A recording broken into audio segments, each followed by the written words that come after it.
Ayo ngadeg. Aku mana digendong ini? Gendong piye? Ayo ngadeg. Ayo to, ayo.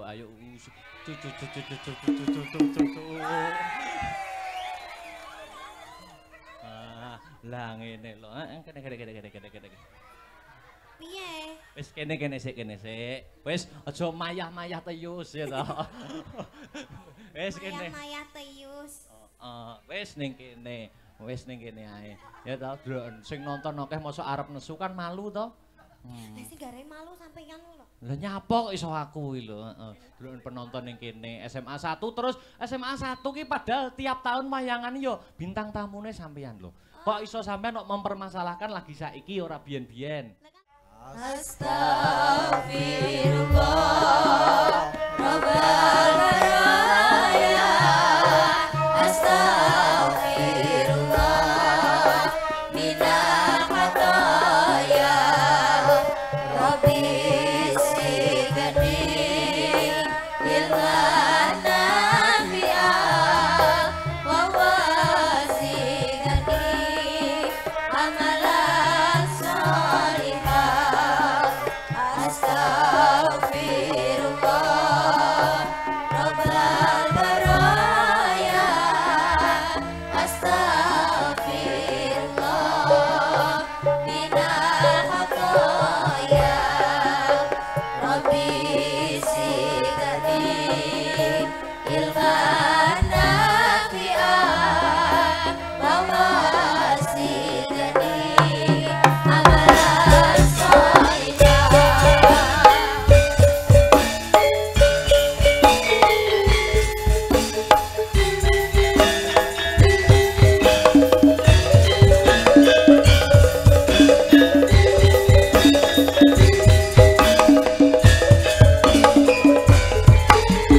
Ya Rasulullah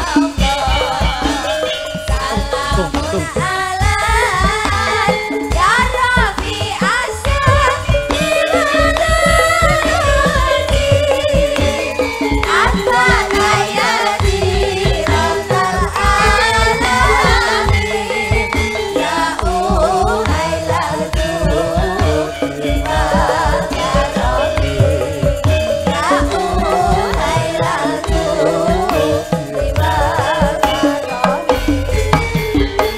ngawiti ingsun larasi iran ngelawan muji maring pangeran kang maring rahmat lan kenikmatan rino wengine tanpa petungan rino wengine tanpa petungan duh bala kanca priya wanita aja mau ngaji syariat barokah gore pitaratane nulis lan maca tembe murine bakal sengsara tembe murine bakal sengsara akeh kang apa Quran hadise seneng ngafirake marang liyane kafir dhewe gak digateke yen se kotor hati akale yen se kotor hati akale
Subhanallah walhamdulillah wala ilaha illallah wallahu akbar. Leren sak wetara, leren sak kemrangan ya nduk, ngono ya mak. Mengko perkara lakon Petruk dadi kiai bisa disambung sak rampunge limbukan. Oh ngono. Heeh. Ning sing luwih wigati aku Kang Sarta kowe ngaturke ya ta, apa perlune, apa wose awake dhewe tinimbalan marak mangarsa ana ing kene ngono. Heeh. Ning sadurunge omong sing akeh-akeh, heeh. Kang angka sepisan ora lali ngunjukke rasa puja lan puji syukur, heeh. Konjuk marang Gusti Allah Subhanahu wa taala, Tuhan yang Maha Esa yang widiwasa, heeh. Sing wis malimbarke keberkahan, ya ta? Wujude kesehatan, becik kesehatan lahir, becik kesehatan lahir Kang Sarta batin. Oh ngono. Heeh, mokal tanpa nikmating pangeran, Nduk. Aku Kang Sarta anakku Limbuk bisa sowan lek-lekan tirakatan bareng mapan ana ing kene. Oh ngono ya, Mak. Iya. Iya ya yang iya. Kok suasanane katon gayeng gumarenggeng rame gumiak.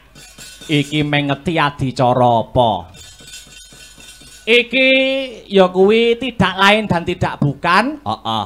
Ya kuwi mengeti adicara Des Natalis, program tahunan, acara rutin tahunan. Heeh. HUT hari ulang tahun SMA Negeri 1, ya ta?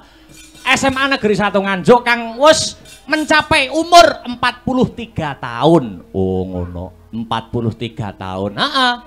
43. Heeh. Angkane papat karo telu, papat karo telu ki dijumplah 7. Oh 7. Heeh, muga-muga SMA Negeri 1 sak rampunge wayangan antuk pitulunganing Gusti. Oh, ngono ya, Mak. Iya ya, Mak. Heeh. Iya ya ngestokake dawuhmu. Uga ngaturke panuwun kang tanpa pepindhan. Heeh. Terima kasih yang sangat banyak. Heeh.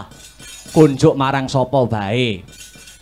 Khususan ya kuwi marang ingkang winengku kinurmatan pepunden kula, heeh, ingkang winengku kinurmatan Bapak Kepala Sekolah. Oh ngono, Pak Asop, heeh.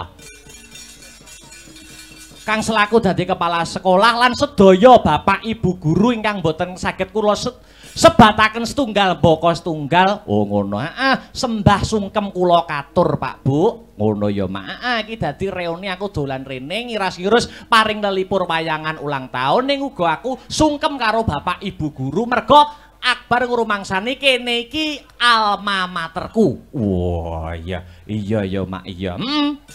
Dadi ngrumangsani wis tak akoni no. Oh iya. Tanpa piwulange guru-guru kang mapan ana ing SMA Negeri 1 Nganjuk, Dalang Akbar ora iso ngedep-debok ning isore lampu nganggo blangkon ditonton penonton semene kae. Wah, ngono. Iya ya, Mak. Iya. SMA 1. Wiwit aku mlebu ning kene iki wis akeh ya ta SMA Negeri 1 ki yen kanggoku ki berkahi. Heeh, aku mlebu SMA tahun 2016. Heeh, aku 2016 melu Festival Dalang Muda tingkat provinsi. Oh, ngono. Heeh, menang. 2016. Heeh.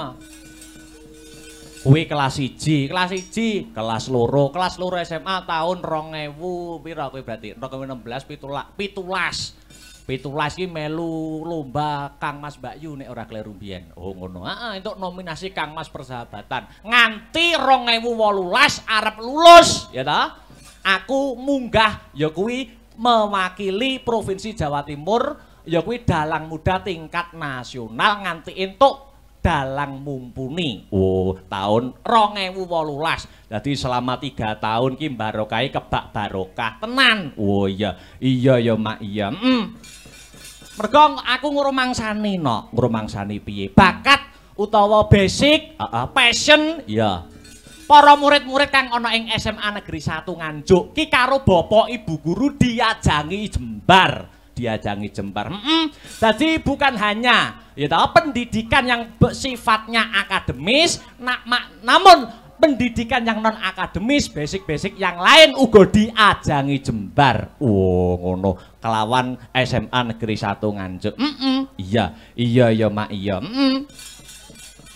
Wayangan tiap tahun, program rutinan. Wah iya. program rutinan iki wiwit aku ning kene kelas 1 wis wayangan rutin. Oh ngono. Heeh, wiwit kepala sekolahe Bu Rita Amalisa. Oh ngono. Terus diteruskan Pak Asop. Heeh. Terus iki wis purna tugas, ya toh, arepe diganti kepala sekolah. Oh diganti. Muga-muga tradisi sing apik, tradisi sing becik kaya ngene iki bisa diteruskan ana ing tahun-tahun berikutnya. Allahumma amin. Amin ya rabbal alamin. SMA Negeri 1 kuwi wis patok bangkrong tradisine tiap tahun wayangan. Oh, wayangan. Heeh. Kan biyen tahu. Tahun 2016 aku murid anyar ning kene, heeh. Rekake nyelukne artis ko Jakarta Raisa. Oh, Raisa, ning panggah wayangan ning nyeluk Raisa, udan deres lho. Oh, udan deres. Gedung Juang, heeh. Biyen guru kene ana sing asmane Pak Aris, guru bahasa Inggris. Mbah cek mulang ora? Oh iya, Tasih nggih. Oh tasih. Men Pak Aris sing nganti mara ning omahku ki tenan cerita tenanan nyata iki. Oh heeh, mara ning omahku mergo musime rendeng meh bendina udan. Heeh. Aku wayangan pertama kali ning semasa iki ning jero gedung. Heeh, ora udan. Pak Aris iki mara ning omahku. Mas Akbar pripun to carane ben gak udan kados wayangan jenengan niku. Wah, aku dipadakne pawang udan cah aku. Kuwi tenan-tenan kuwi. Ning panggah udan. Ya ora tegese ora acarane. Ini pancen kudrate udan ya arep piye neh. Lah iya, aku kadung nggawa uyah lho kowe. Oh iya. Uyah karo apa? Karo tahu tak nggo mangan. Oh iya. Lah iya, Wis jan SMA 1 ki euforiane nek acara ulang tahun luar biasa. Heeh. Kowe aku mlebu wis Raisa. Wah, aku krungu. Biyene kanca-kancaku ya cah OSIS ngono kuwi. Wah, ini Mbak Raisa minta mandinya air ini, hotelnya bintang ini, mobilnya dipapak sama Alphard berapa gitu. Heeh. Jajal tak padakne karo aku. Aku rokok itu ku dhewe, Nduk. Ayo. Bayo. Lah iya, ora apa-apa aku ki.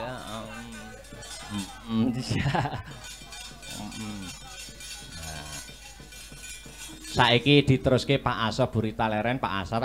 Iki Pak Asop, terus iki ya wis arepe purna tugas. Oh ngono. Wah, jan ngeling-eling jaman SMA. Ah iya, aku ki jane rapati pinter wong ora tau ranking biyen. Ngono, ora tau. Ya wis nggur waton gatho sregep mlebu ngono wae. Oh ngono. Kira-kira tanggapan bengi no dispen kuwi jam 8 wis metu sik aku. Wis metu sik wis. Nek biyen jamane kepala sekolahe buritae kenceng-kencenge wong. Oh ngono. Burita, wis ora gelem dadi bocah dablek sithik, bocah ketok nakal sithik wis di blacklist kok uripe. Ngono. Burita ning luluhe iki ya karo Akbar Syahalam. Oh. Ngono, heeh. Aku nak tumpakanku Vespa mbiyen SMA ngono. Oh, Vespa heeh, helme buku ngono kae. Terus Burita, "Kemana itu? Siswa bolos itu." "Kalau Akbar, Bu." "Oh ya, terus keluar aja enggak apa-apa." Wah. Oh ngono wis percaya, Nduk. Oh iya, watone percaya. Lah iya. Ya diimbangi akademis regep mlebu karo prestasi ning luar akademise ya oke. Kudu ngono. Adat saben, adat Lupia ki wayangan SMA Negeri 1 ki diadani wulan Januari. Ning iki dijokke ning Desember, pamrih mergo iki ya purna tugase Pak Asop ben menangi wayangan neh. Oh ngono. Iya luar biasa. Dadi iki 2023 wayangan ping pindho biasane Januari iki wingi Januari iki Desember. Oh ngono dijokne ora masalah. Iya luar biasa. Mula ana ing wayangan wulan Januari kepungkur wayangan SMA 1 ulang tahun ke-42 mbiyen. Aku ning season limbukan ngene iki, aku ya ngomong piye. Aku mbiyen kan isih kuliah semester akhir, wis arepe lulus. Aku ngomong ning limbukan. Bapak Ibu guru kula nyuwun cekelen omongane Akbar Salam. Omongane Akbar Salam. Aku nek wayangan ning semasa kene meneh taun ngarep kok urung entuk gelar SSN kula suwek rai kula. Oh, ngono. Nyatane iki wong lanang iki sing cekel tembunge. Oh, ngono. Lati pakarti nyawiji. Nyatane wayangan ning kene neh wis entuk gelar SSN. Apa kuwi? Sarjana Syaitoni Rajim. Sarjana seni IPK 390 ora elok kowe. Iya. Sombong dulu dong, Bos. Iya. Luar biasa. Petang tahun renek, Nduk. Oh iya. Iya luar biasa. Mula iki awake dhewe melu paring lelipur. SMA 1 3 tahun, kuliah petang tahun wis dilewati. Wis kari ngembangke usaha-usaha. Wayangan-wayangan. Candak gawean sing maton. Iya, candak gawean sing maton nek wis entuk gawean terus rabi. Aja kesusu rabi sik ora, Nduk. Wong rabi ketoke penak ning rekoso. Oh, apa ya? Rabi ki ketoke penak ratu sedina sewengi. Ning diesel rabi ke mati, ndas wis mulai mumet. Ngono. Disitulah kehidupan sejatinya dimulai. Rabi. Lah iya. Ketoke rabi penak ning ngono kuwi godane saya gedhe. Ngono ya, Mak. Mula ora ana salahe awake dhewe ndongakne murid-murid kang isih sekolah menempuh ilmu kang mapan ana ing SMA Negeri 1 kene. Ya kuwi muga-muga selalu berprestasi. Jernyatane ya ngrumangsani lah. Pokoke murid-murid kene ngrumangsani disekolahke karo wong tuane. Wong tua nek nyambut gawe ketekuk ringkel sirah dinggo sikil dinggo sirah, awan dinggo bengi dinggo awan. Mula kudu dimanfaatkan kanthi bener becik. Ngono. Mergo wong tua urip ning alam donya iki duwe kewajiban werna 3 manut agama Islam. Apa kuwi? Siji jenengne anak kanthi jeneng sing apik. Ngono. Jenenge kudu apik. Kaya aku Akbar, ya toh. Kuwi apik, dikudang bapak ibuku dadi wong gedhe. Ngono senajan awake kuru. Oh iya. Kewajibane wong tuwa siji jenengne anak kanthi jeneng sing becik. Ngono. Aja kaya tanggaku. Tanggamu sapa? Lekno sopir kol. Ngono. Jenengne anake sapa? Mosok enek kok anak dijenengne Kacuk Hirnawa iku enek. Jenenge elek. Terus guri omah sapa? Bu Endang. Ono, Bu Endang ke anake jenenge sapa? Anake metu wedok dijenengne sapa? Nunu Ndrati wae apik. Ngono. Ora apik. Ya nek ora tabrakan, nek nganti tabrakan. Wacuk kan kulon ya to, Nunu kan etan tuwabrakan. Biar sapa sing tabrakan iki lho? Kacuke lekno tabrakan karo nunuke Bu Endang. Lah, ora elek ngono kuwi. Oh iya. Bayo. Nek tabrakan tek kerep lho, Nok. Oh iya. Iya, kudu jenengne anak sing apik. Angka 2 ya kuwi nyekolahne anak sing sak dhuwur-dhuwure. Ngono. Sekolahne pamrih apa? Mergo anak kuwi dudu investasi mung perkara bondo ning investasi donga. Besok wong tuwa nek wis murut kasedan jati, wong tuwa nek wis seda, mergo menungso kuwi dudu ula ya ta. Nek ula iso nglungsungi, nek menungso kuwi gedhong ana kuncen ana, wong mati mangsa wurunga. Sing ndongakne sapa nek ora anake? Ngono. Mula anak di sekolahne pula nganti tekan sarjana, nek ora roh karo agama jedot cara Blitar. Ngono. Rugi. Ayo ngestokake dawuhmu. Angka 3 kewajibane wong tuwa ngrabekke anak. Nek wis 3 ki tercakup, wong tuwa wis ora oleh melu cawe-cawe urusane anak. Tegese anak wis mandiring pribadi, iso nata urip dhewe. Iya. Iya ya, Mak, iya. Ayo ndonga bareng-bareng, Nak. Muga-muga ana ing ambal warsa HUT hari ulang tahun SMA Negeri 1 Nganjuk ke-43. Ya. Semasaku dapat selangkah lebih maju, tambah prestasine. Sesuai dengan motonya, bersatu bermutu nomor 1. Allahumma amin ya rabbal alamin. Jebul kae sing dak anti-anti wis teko mrene.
Wis.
SMA Negeri 1 kuwi ora mung sekolah sing memprioritaskan akademis, sing memprioritaskan babagan kabudayan kuwi ana, Nduk. Ana.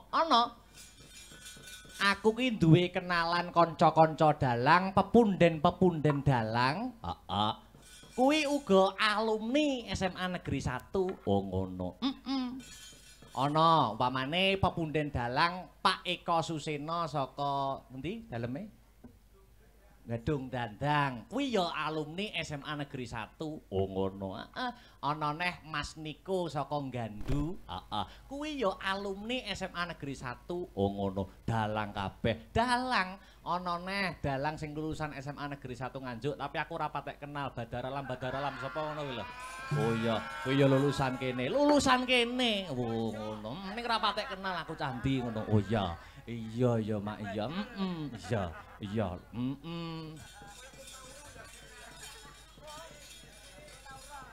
Prestasine akeh SMA 1. Prestasine akeh yen tak waca ki nganti jam 7 isuk, mula ora tak waca wae. Oh iya. Wis intine kabeh ya wis roh. Oh ngono. Murid-murid kene padha prestasi baik akademis maupun non akademis. Oh ngono. Terus rangkaian adicara dalam memperingati HUT SMA Negeri 1 Nganjuk wis kawiwiti saka tanggal 18 nganti 20 semasa kap. Oh ngono. Terus bengi iki wayangan, tanggal 21 ana Jalan Sehat. Puncake upacara HUT semasa, hari ulang tahun semasa ya kuwi denge 4 Januari. Wah iya. Iya Mak ya. Alhamdulillah. Nduk piye? Saka kersane Bapak Asop lan keluarga besar SMA Negeri 1 Nganjuk. Sing katimbalan sowan marak mangarsa kene paring lelipur, paring hiburan ora ngembongake awake dhewe. Ning sapa? Uga ana Mbak Niken Salindri saka Kediri lan Mas Yuda Bakiak. Wo ngono, Mas Yuda CS. Sadurunge Mas Yuda takon menghibur mengocok perut para warga masyarakat kang mapan ana ing kene. Mbak Niken tak aturi jumeneng luwih dhisik. Oh ngono. Jumeneng. Sepati cok. Kutang tang tak tang ya.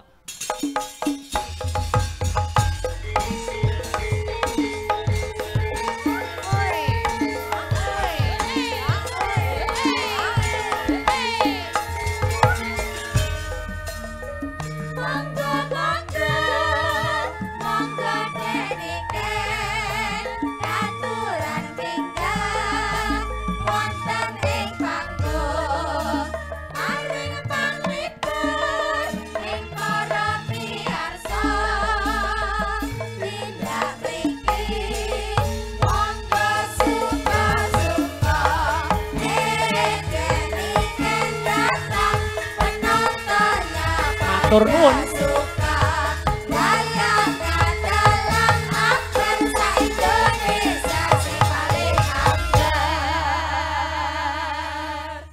Musik ta. Wong disepoti kok ora gelem ngadeg ki nyapa to jane? Kok aurane beda karo biasane, kok merengut, ulate peteng iki jane nek apa? Nek apa jane, ana rembug dirembug, ana perkara dipecahke bareng-bareng. Nek apa kok ora gelem ngadeg wis disepoti kaya ngono apike, kaya ngono ramene kok. Ndak gelem ngadeg iki gini ya. BM itu apa? Bad mood. Lah ya bad mood iki kan mesti ada sabab musababnya. Napa bad mood?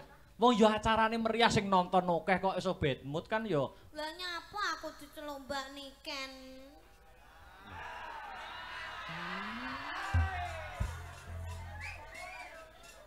Aku ki mbasakne para penonton,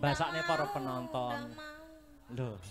Mbasakne para penonton iki kan nek nyeluk sampean ben sampean lebih terhormat kan Mbak dengan sebutan Mbak. Aku ki dudu nyeluk sampean secara pribadi, tapi ora sine nyeluk Mbak ini kene nek sing nunggoni to liyane aku.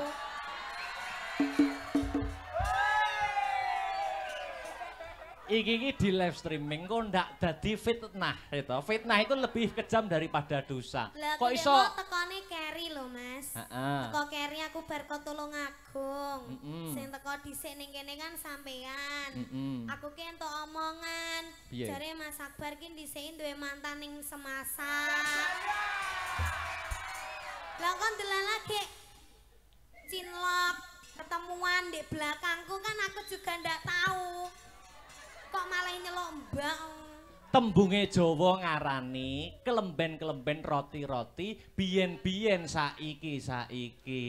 Wong biasane iki jaman saiki iki pemenangnya adalah orang dulu. Pemenangnya adalah orang pertama ya. Kamu koi pacare Akbar pertama ya ning Semasa. Terus nek ketemuan karo mantane sing dhisik apa ya ngerti. Terus disalini ngono apa ya genah. Ngene lho, jangan mempunyai asumsi yang buruk. Wong pentas wingin-winginane karo aku ya seneng, ya mood, ya bangga, ya bahagia. Kok ning kene kok beda karo biasane? Masalahe tekone gak karo aku. Lah sampeyan iki mau ana acara ya to, ana acara rekaman jare ning Tulungagung. Lah nek aku tekoku jam 11, tekoku setengah 11 mosok kene arep sing dalang arep Pak Asop dhewe kan ya ndak mungkin. Lah gitu kok jarine ndak apa. Kayak kemarin padahal wis tak beline 3, ndak mau dipakai, ndak mau aku turun aku. Aja ngono to. Lah kan jare kan sik to. Sampeyan ngene iki yo ngabari, pakai yang ini, pakai yang ini. Wis ngabari Mas Ardi, kemarin wis tak kabari. Ardi. Terus Mas Ardi bilang gini, anu Mas Akbar gak gelem gawe kuwi, soalnya kurang cocok gambare. Mending ngono gak Mas? Ora. Aja menyebarkan yang tidak-tidak. Ngadeg ya. Bacok itu. Ngobak-obak banyu bening kowe. Masa ndak gelem ngadeg? Hah? Ngadeg to ngadeg aja ngono. Ayo ngadeg. Aku mana digendong ini? Gendong piye? Ayo ngadeg. Ayo to ayo. Cucu.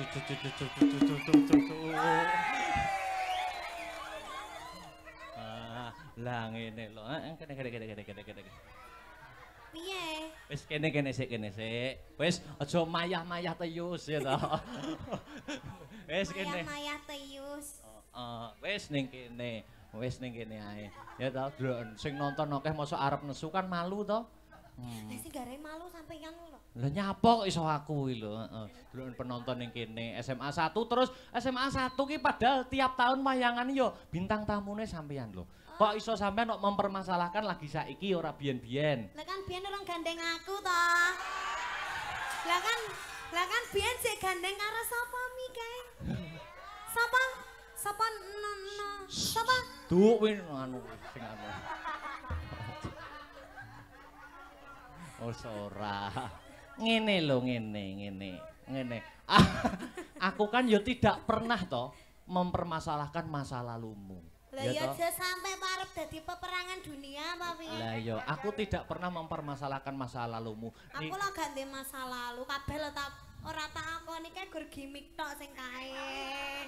Loh, aku tidak pernah mempermasalahkan iki kan biyen arep umpamane bahasane iki jatuh di pelukan orang yang salah. Aku boyo tahu ngomong ning ngono kan tidak. Ning sing penting ora biyen-biyen saiki membuka lembaran yang baru. Sing penting saiki niken wis ana regemane RM Akbar Syahalam.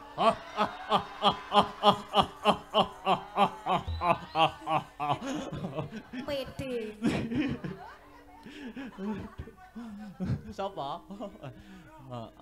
Ngucapkan salam sik. Oh iya, kagem sedaya. Assalamualaikum warahmatullahi wabarakatuh. Wah, penontonnya Buya ini ya Mas? Iya, itu. Masya Allah, subhanallah. Ulang tahun SMA 1. Ulang tahun SMA Pegri. Kok Pegri? Pegri guru. Lah aku ya neng tulisannya Pegri kok. Ya Mas Dik itu di bawah naungan Pegri. Oh. Mas Dik SMA 1 Nganjuk. SMA 1 Nganjuk. Oke. Semasa ya Mas? Semasa Nganjuk, semoga semakin sukses ke depannya, semakin banyak muridnya, semoga lulus semua, terus apa nih ya semakin maju, semakin bermutu, semakin jaya, sejahtera selamanya, amin. Nek murid kene iki mempunyai moto bersatu bermutu nomor 1. Mutune jelas apik-apik. Contone alumnine ya kaya aku. Niki nek bermutu apik to. Mutune kan apik ngono to. No comment. No comment lho kepala sekolahnya Pak Asop. Bapak Asop. Ya, didongakne apa Bapak jangan ya Mas. Hah? Bapak jangan. Kok bapak jangan ya? Bapak sop. Wih jangan sop. Nganggo A kok. Oh iya. Bapak asop niku sing pundi to Kang Mas? Yang duduk di depan, di depan. Nggih, kita doakan aja ya. Iya, no. Mugi-mugi tansah pinaringan panjang yuswanipun. Amin. Terus sehat selamat wilujeng. Amin. Awet leh momong anak putune. Amin. Yes, wish you all the best. Wah, dah. Apa mau lulup the best sih apa? Wis lulup the best sih lho masak. Doa terbaik. Oh, doa terbaik buat SMA 1. Ya, dan juga Bapak Sop. Bapak nganggo A kok sop tok lho. Ngene ya Dik niken ya. Kenapa? Kan aku ki ketemu terakhir karo sampean kan ya pentas ning Kemeloko Legi kemarin. Dek ingin lagi ketemu kok iso ngomong ngono. Dek ingin lagi ketemu kena kita. Apa kok? Ini apa maksudnya? Maksudnya ketemu. Maksudnya itu di sini dalam arti ketemu di panggung. Iya. Itu terakhir di Kemeloko Legi. Iki lagi ketemu neh. Ora ning kaini apa ning sing aku pacaran karo Mas Badar kuwi lho ning. Ning Nganjuk ning ndi Mas? Balai Budaya toh. Ya tapi kan sampean tidak menyinden di sana. Oh iya. Ya, mula aku kangen suaramu, weta. Ora ketang sak tembang untuk menghibur warga masyarakat, khususnya keluarga besar SMA Negeri 1 Nganjuk. Nembang apa lho Cahayu? Suaraku ndak tekai. Oh lah, yo ditekak-tekake to. Nyanyi ya ndak? Loh kok nyanyi kok? Lah sampean sing bawa. Oh, aku kon. Sampean bawa. Terus sing aku tak sing ngendang. Sing nembang sampean njaluk slendro apa pelok? Manuk. Manut. Kok iso manuk lho Mas. Manut. Pelok ya, pelok. Pelok Mbah Tarkun. Kepo yo enek lho dalang kok dikongkon sinden nek ora awakmu lho. Ya kan saling membantu toh. Ya tapi kan ngene iki nek sing wani kan nggur sampean. Jajal bawanono Mas umpama ngono Sinta Mbak Enggar apa wani? Bawa sing bawa sampean Mas ora wani to. Sing wani nak nggur sampean kaya ngene gematiku lho. Mosok jebuk curigai karo masa laluku. Sing mantan ning semasa wis sapa ngono kuwi. Tapi Ben VC mesti bahas mantane nyapa? Kapan ndak tahu ya ndak pernah ya aku. Kok iso bahas? Sumpah. Ora nate. Wis ora sak sumpah-sumpah didelok penonton oke semene. Oh iya. Apa ya pelak? Ndang bar nyanyi bar. Bur. Tak mut. Batukmu, batuk. Pelak.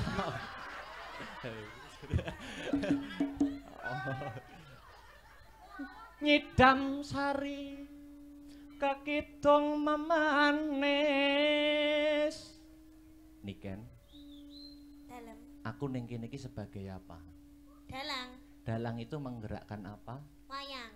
Apa bedanya wayang dengan Niken Salindri? Kalau wayang itu kan gepeng, kalau Niken kan enggak. Oh, bukan gitu. Lah apa? Kalau wayang itu semakin lama itu iki nyapa iso ren apa wah urung tak apa-apane kok. Kalau wayang itu semakin lama umurnya. Sampe malah kaya Mami Heru ta, Mas.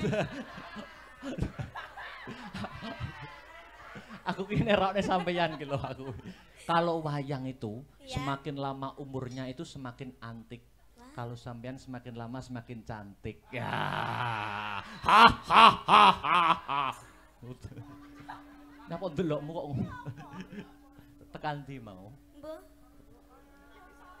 Kaya ngene. Nyidam sari kakidung memanis kaya kumbang kang amulat sekar. Kepengin ngisep madune brangangang swara arum yayah manten kang lagya karon se deni Ramamet prana marang Kusumayu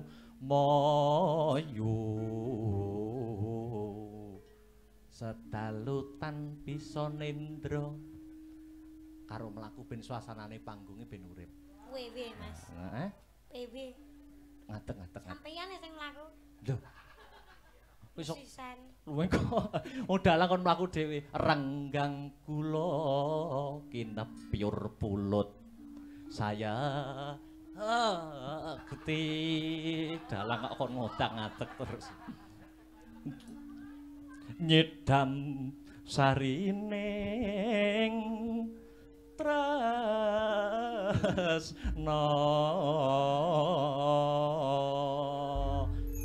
mlakune jak ngina-ngene kaya mencok.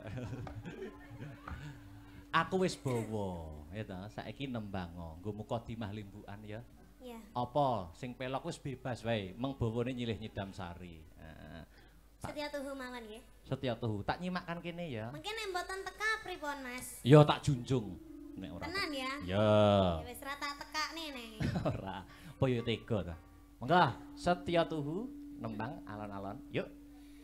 Aku kang setya satuhu wit nganti saiki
Koyok ngene kok ora tekan iki lho. Wong ya cek apik suarane. Iki mek kepentut ya, Mas. Malah mek kepentut. Lanjut.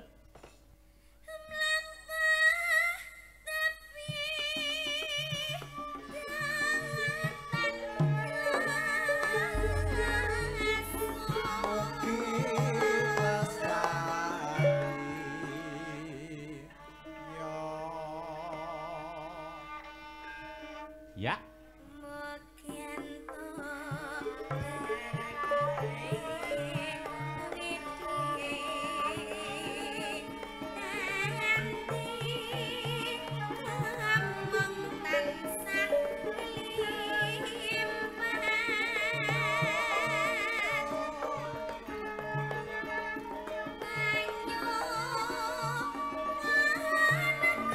Sekali lagi.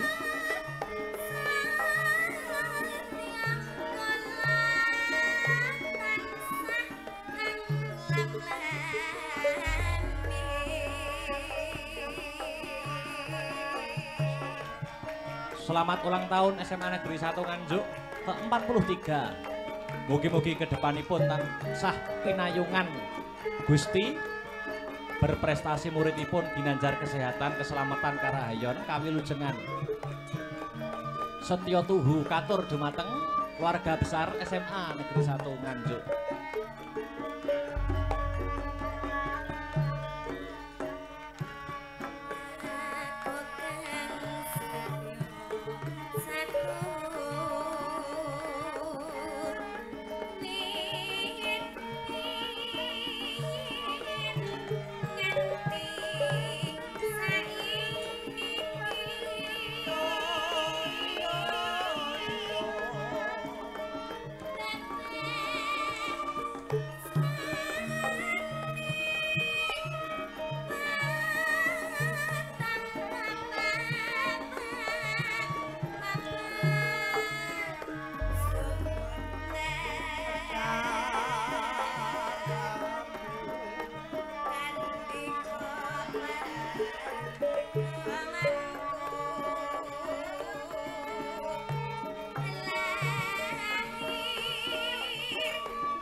Dik Niken.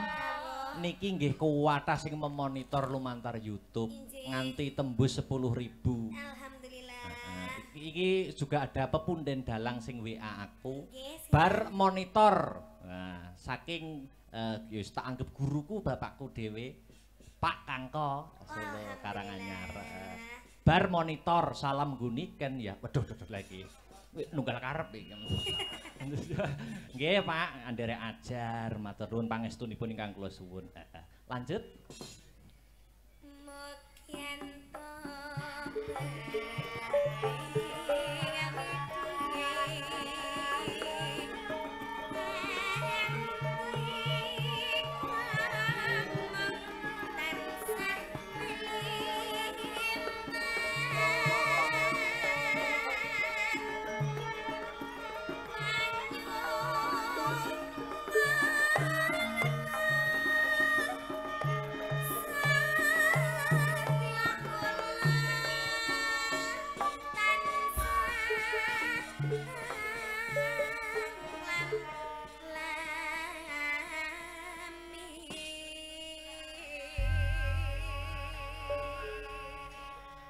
Iki penonton sing nonton semene kae dan lumantar YouTube oke sing nganti-nganti awake dhewe to. Oke sing nganti-nganti seneng karo Akbar karo Niken. Tapi di sisi lain juga banyak. Mula sampean mau padu aja nganti kegawa kebrongot karo emosi. Mergo nek dhewe nek apa-apa niki sing keplok ki ya akeh. Lho arak apa to? Tapi yang namanya hubungan itu pasti ada tukar padunya loh, Mas. Oh ya, minangka bumbune kena ya. Nek aku gak nesu berarti kan aku gak sayang sama kamu. Kamu mau toh gak tak nesoni gitu terus aku duyem ae gitu mau. Ya enggak mau toh. Mau ya enggak apa-apa. Ini ada apa itu dari penggemar nggih? Oh, Agni Lover. Waduh, Agni Lovers. Iya. Kasir dibawakan ke atas Mas Karis. Ada ucapannya itu. Iya itu. Wah, itu buket seperti itu. Waduh Gedemen. Oh, Bajire tak nek koke lho. Lho kan ini Nita sama Bakul Kok toh, Mas. Oh iya, heeh. Oh, ki anak apane iki? Wah, dhewe kon badmintonan iki ketoke. Wah, koyo ngene. Lho. Iki ana rokoke Silver Queen. Oh, kok raket. Oh, terus iki duwe eketan. Wah, itu diwacakne itu. Oh, iya. Bacakan dong. Sini. Oh, ada lagi itu sayang ya. Mas. Buket tok sak kelir dhewe piye iki? Ada lagi nih, Mas. Ya.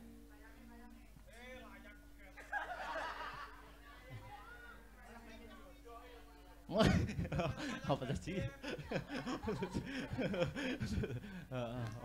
Ya. Oh, ya, siap. Ini Mas Akbar ditampar. Lo dimbruk nih. Ini ada ini. Dibaca. Kamu kemarin punya hutang sama aku toh ini tape ini. Wis to gawanan nek duwite gawanan. Calone kan ya dhuwitku ya dhuwitmu to. Kecuali nek rokok ki nak nggo aku, sampean kan gak ngerokok. Lah apa to tak ge aku to. Rokoke sampean kan beda, ya dibaca ya, heeh. Yo, Ini panjang ini. Iya, panjang no, Teruntuk Bakul Kok dan Mbak Nita. Bakul Kok itu. Sami yang Bakul Kok sendiri. Iya. Terus semoga kalian bisa seperti Kok dan Raket yang tidak bisa terpisahkan, selalu sejalan dan satu tujuan. Ojo tukaran ae, ojo nesuan ae, langgeng-langgeng ya. Couple kesayangan kita Agni Lovers siap kawal sampai halal. Dukung dalam suka maupun duka, siap jadi garda terdepan buat kalian yang selalu siap support kalian tanpa batas dan tanpa kenal lelah pokoknya. Dari kalian kita banyak belajar arti kesabaran, kesetiaan.